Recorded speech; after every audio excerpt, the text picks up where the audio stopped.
दोस्तों नमस्कार, स्वागत है आप सभी का पीएचडी में। तो दोस्तों कैसे हैं आप सभी लोग। आशा करता हूं कि आप और आप सभी का परिवार महामारी के इस दौर में कुशल मंगल होंगे।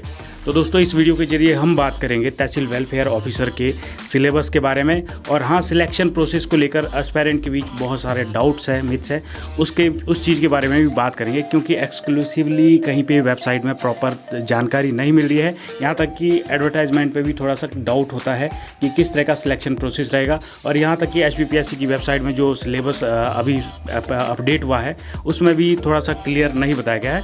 सो मैंने HPPSC में बात करके ये सब चीज़ें क्लियर की है। तो वीडियो को स्टार्ट करने से पहले मैं आप सभी से रिक्वेस्ट करना चाहूँगा कि इस जानकारी को सभी एस्पायरेंट के साथ शेयर कीजिएगा और हाँ, वीडियो को लाइक कीजिएगा। और अगर आप PhD से पहली बार जुड़े हैं तो चैनल को सब्सक्राइब कीजिएगा। तो चलिए शुरू करते हैं। तो दोस्तों सबसे पहले मैं आप सभी को बाइट सुनाना चाहूँगा जो मैंने HPPSC में बात की थी। ये बात की थी इसलिए कि क्योंकि यहाँ पे प्री मेंस इंटरव्यू को लेकर काफ़ी सस्पेंस था, क्योंकि नोटिफिकेशन में कहीं पे भी क्लियर नहीं दिया गया था कि सिलेक्शन प्रोसेस रिटर्न इंटरव्यू या रिटर्न मेंस इंटरव्यू किस तरह का रहेगा। सो इस डाउट को क्लियर करने के लिए मैंने HPPSC में बात की, तो आप लोग सुन लीजिए। नया वाला रूल ऑफ बिजनेस हट गया होगा ना वहाँ से, पर पुराना ही रहेगा जिसमें बस सीधा वाइवा होएगा आपका के बाद प्री के बाद। अच्छा, 100 नंबर का जो रिटर्न का सिलेबस दिया।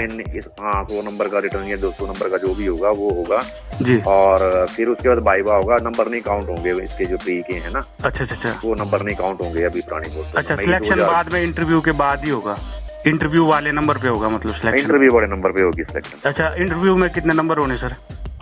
इंटरव्यू में तो बोर्ड करता है डिसाइड ना कितने नंबर देने, वैसे 100 नंबर होता है। तो दोस्तों आप सभी का डाउट क्लियर हो चुका होगा। तो आपको बता दूं कि तहसील वेलफेयर ऑफिसर के इस एग्ज़ाम में आपका स्क्रीनिंग टेस्ट होगा, जो कि 100 नंबर का सिलेबस HPPSC की वेबसाइट पे अपलोड किया गया है।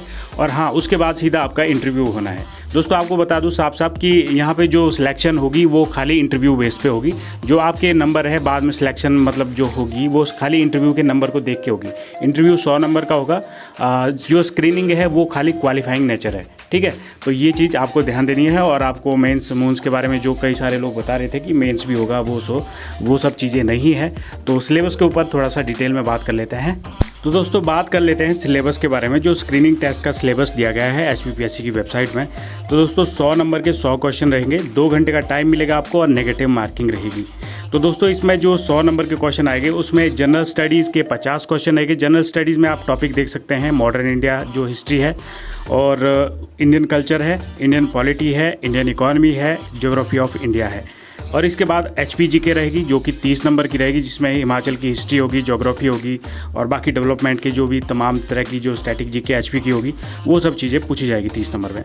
बाकी की जो बचे 20 क्वेश्चन है, 20 नंबर है, उसमें दोस्तों आपको करंट अफेयर्स के क्वेश्चन देखने को मिलेंगे, इंपॉर्टेंट डे देखने को मिलेंगे, इंटरनेशनल ऑर्गेनाइजेशंस जो होते हैं, स्टैटिक GK होती है, वो सभी चीज़ें देखने को मिलेंगी। और साइंस से जुड़ी कोई भी रिसर्च वगैरह है, कोई स्टडी है, जैसे आजकल कोरोना को लेकर कई तरह के रिसर्च आ रहे हैं सामने, तो इससे जुड़ी भी कई तरह की साइंटिफिक जानकारियाँ पूछी जा सकती है।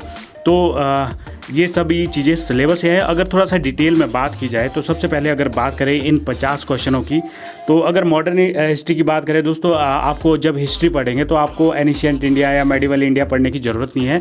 1857 के बाद की जो भी इंडियन हिस्ट्री है उसको पढ़िए। अब एग्जैक्टली मैं नहीं बता सकता कि कौन से टॉपिक से कितने क्वेश्चन आएंगे, क्योंकि 10 क्वेश्चन आने हैं आपको मॉडर्न इंडिया से। 10 क्वेश्चन कोई भी आ सकते हैं 1857 के बाद के। तो दोस्तों अगर बात करें इंडियन कल्चर की, तो इंडियन कल्चर में दोस्तों आपको जो मोस्टली क्वेश्चन देखने को मिलते हैं वो आपके धर्म विशेष से जुड़े कोई क्वेश्चन होंगे आपके, और मंदिरों से जुड़े कोई क्वेश्चन होंगे। मंदिरों की शैली जो होती है, निर्माण शैली, उससे क्वेश्चन देखने को मिलेंगे। और तरह तरह के जैसे भक्ति आंदोलन है, पुनर्जागरण, भारत में पुनर्जागरण हुआ, बुरी कई तरह की जो सामाजिक प्रथाएं थी, उन सभी चीज़ों से तमाम जो चीज़ें हैं उनसे क्वेश्चन देखने को मिलेगा।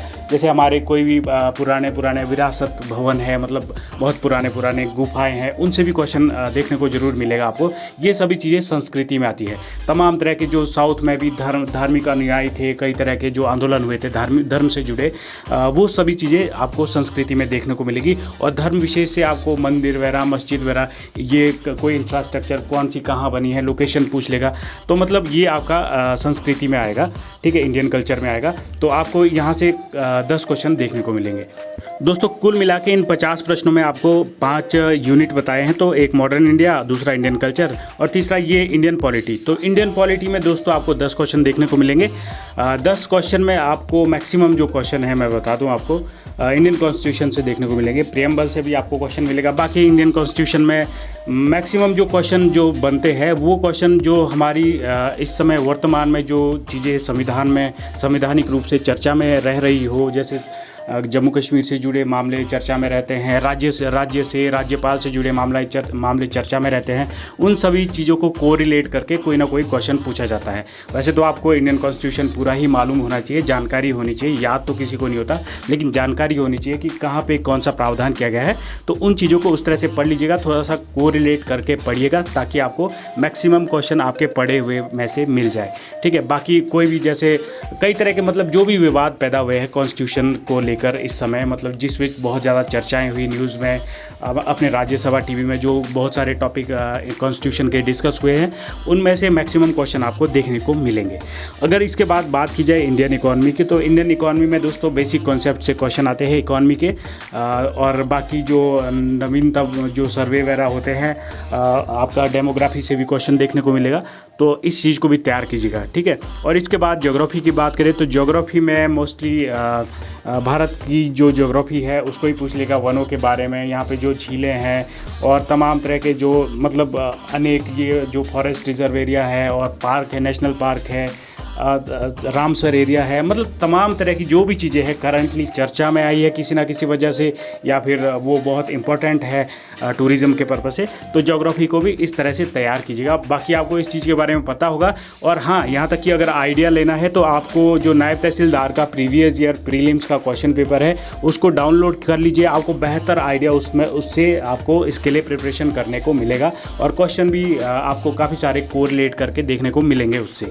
ठीक है, तो ये 50 नंबर पूरे हो गए, और बाकी बचे जो 30 क्वेश्चन है एचपी जीके के, तो इसके लिए आपको जो बताया है वही चीज़ें पढ़ लीजिए। एचपी के बारे में जो ये सोशल इकोनॉमिक डेवलपमेंट है, इस टॉपिक को लेकर अगर आपको कन्फ्यूजन है तो हिमाचल में जो भी योजनाएं, जिस भी तरह की योजनाएं पहले चली है या अब वर्तमान में चल रही है, और जो इकोनॉमिक सर्वे है हिमाचल का, उसमें कई तरह की जो भी चीज़ें आती है उन सभी चीज़ों से भी क्वेश्चन आपको देखने को मिलेंगे। तो 30 क्वेश्चन में आपको कई तरह की चीज़ें देखने को मिलेगी। हिस्ट्री से लगभग आप कुछ नहीं तो कम से कम 10 क्वेश्चन मान लीजिए आपको देखने को जरूर मिलेंगे। एचपी की स्टैटिक जीके है, उनसे भी देखने को मिलेंगे, नदियों से देखने को मिलेंगे, आपको दर्रों से क्वेश्चन देखने को मिलेंगे। तो जो भी तमाम टॉपिक है वो सभी चीज़ें आपको पता है कि एचपी जीके में मोस्टली कौन कौन से टॉपिक आते हैं, तो उन सभी चीज़ों को अच्छे से पढ़ लीजिएगा। ठीक है, तो ये आपके 80 नंबर हो गए। अगर बाकी बचे 20 क्वेश्चन की बात करें जो करंट अफेयर्स के हैं, तो दोस्तों करंट अफेयर्स में यहाँ पे डाउट इसलिए हो रहा है कि किस तरह का पूछा जाएगा। सबसे पहला जो डाउट होता है वो होता है टाइम पीरियड को लेकर, कि कौन से टाइम से लेकर के कौन सी टाइम तक की करंट अफेयर्स आपको इस एग्ज़ाम में पूछी जाएगी। क्योंकि एग्ज़ाम भी अब लेट ही हो रहा है, तो शायद करंट अफेयर्स के बारे में अगर मैं आपको गाइडेंस करना चाहूँगा तो मैं आपको बताऊँगा कि आप दिसंबर 2019 से करंट अफेयर्स पढ़िए इसके लिए, और अप्रैल मई जून तक की करंट अफेयर्स इस एग्ज़ाम के लिए तैयार कीजिए। वैसे तो आप डेली ही करंट अफेयर्स से अपडेट होते हैं, और आपको हमेशा ही अपडेट रहना चाहिए करंट अफेयर्स से, क्योंकि काफ़ी सारे क्वेश्चन आपको स्टैटिक जीके में, हिस्ट्री में, पॉलिटी में मैक्सिमम क्वेश्चन कोरिलेट करके भी देखने को मिलते हैं। सो करंट अफेयर्स के लिए आपको इस तरह की चीज़ें देखनी होगी। करंट अफेयर्स के लिए आपको जीके टुडे की वेबसाइट फॉलो कीजिए। एचपीपीएससी में बहुत सारे क्वेश्चन जीके टुडे की वेबसाइट से मिल जाते हैं, मतलब जो उसमें क्वेश्चन रहते हैं उसमें जो डिस्क्रिप्शन दिया होता है मोस्टली उससे तो क्वेश्चन मिल ही जाएगा, यहाँ तक कि अगर डायरेक्ट क्वेश्चन ना मिले। ऐसा नहीं है कि वहाँ से एचपीपीएससी क्वेश्चन उठाता है, ये इसलिए है क्योंकि जो जीके टुडे की वेबसाइट है वो लगभग सभी इंपॉर्टेंट करंट अफेयर्स को कवर करता है। ना ही ये वीडियो जीके टुडे ने स्पॉन्सर्ड की है, मैं इसलिए बता रहा हूँ क्योंकि वो बहुत अच्छा सोर्स है करंट अफेयर्स का। ठीक है, तो दिसंबर से लगभग जून तक की करंट अफेयर्स इसके लिए तैयार कीजिए। बाकी और लोगों से भी सलाह मशवरा लीजिए और अपने आप भी थोड़ा सा रिसर्च कीजिए, क्योंकि मैं अपने आइडिया से बता रहा हूँ, क्योंकि जो भी एचपीपीएससी एग्ज़ाम कंडक्ट करवाता है तो वो लगभग 1 साल पुरानी करंट अफेयर्स उस एग्ज़ाम में पूछ लेता है। तो इस एग्ज़ाम के रिगार्डिंग अगर मैं बात करूं तो शायद दिसंबर तक चले जाएगा, दिसंबर नवंबर तक 2019 तक चले जाएगा पीछे, और नया अभी तक मई जून तक आप पूछ लेगा। तो ये है कुछ मोस्ट जानकारी तहसील वेलफेयर ऑफिसर के रिगार्डिंग। बाकी आपको पीएचडी के इस यूट्यूब चैनल पर एक mock test, full mock test देखने को मिलेगा, ताकि जिससे आपको बेहतर आइडिया मिल सके कि किस तरह का क्वेश्चन पेपर देखने को मिलेगा। और बाकी रेगुलर वीडियो बनाते रहूँगा, करंट अफेयर्स के भी वीडियो बनाऊँगा इस एग्ज़ाम के लिए। थोड़ा सपोर्ट कीजिएगा, आप लोगों का सपोर्ट जब नहीं मिलता है तो वीडियो कंटिन्यू नहीं बनते हैं। अगर आप लोगों का बढ़िया रिस्पांस आएगा तो मैं कंटिन्यू रखूँगा। अगर वीडियो आप पीएचडी से पहली बार जुड़े हैं तो चैनल को सब्सक्राइब करें, वीडियो को लाइक करें और सभी एस्पायरेंट के साथ शेयर करें।